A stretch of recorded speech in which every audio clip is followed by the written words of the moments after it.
고양기 국민일서의 박주연 기자였습니다.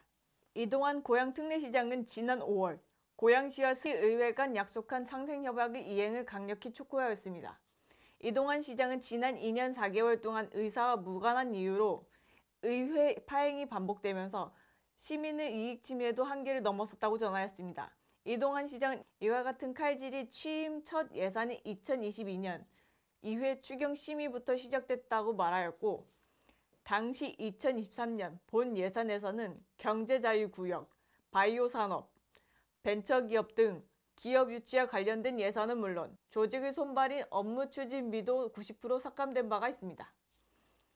이동환 시장은 현재 의회의 행태는 시장 하나를 공격하기 위해 시민들에게 마구잡이로 피해를 주는 행위라고 지적하였고, 그 일례로 시장이 관심을 둔 필수 예산들이 수차례 표적으로 삭감되었다고 전하였습니다.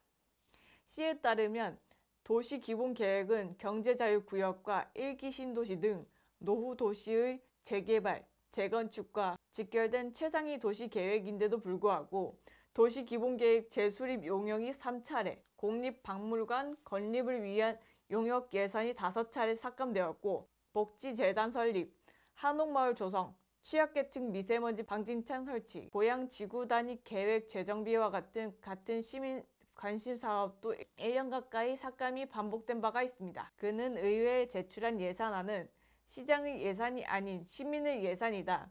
현 시장이 원하는 혹은 현 시장 임기 중 사업이라는 이름표만 떼면 단 1%도 삭감될 이유가 없는 예산이라며 강한 유감을 표하였습니다. 이 시장은 이러한 표적 삭감은 물론 의회가 지방자치법에 명시된 본연의 의무인 출석 및 심사 자체를 하지 않아 사회적 위기를 초래했던 일들도 있었습니다. 또한 파행 과정에서 타 지자체보다 예산이 늦게 편성되고 취임 1년 후에야 조직이 정비되는 무력과 혼란의 상태를 초래하였고, 그에 맞서 이동환 시장은 3,500여 공직자가 고심에 제출한 예산안을 심의조차 하지 않았다. 과연 어느 쪽이 소통하지 않은 것이냐고 꼬집었습니다.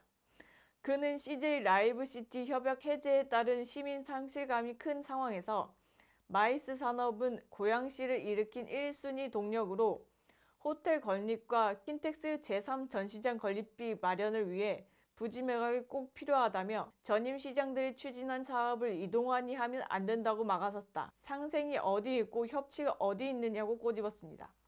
그는 신설부서는 안전구조물, 공공건축, 출생 양육 지원을 위한 필수 조직으로 현장에서 일하는 실무자들 의견을 담은 내부의 결정에 가깝다며 의회가 무차별적으로 칼질하고 있다는 방증이라고 말하였습니다.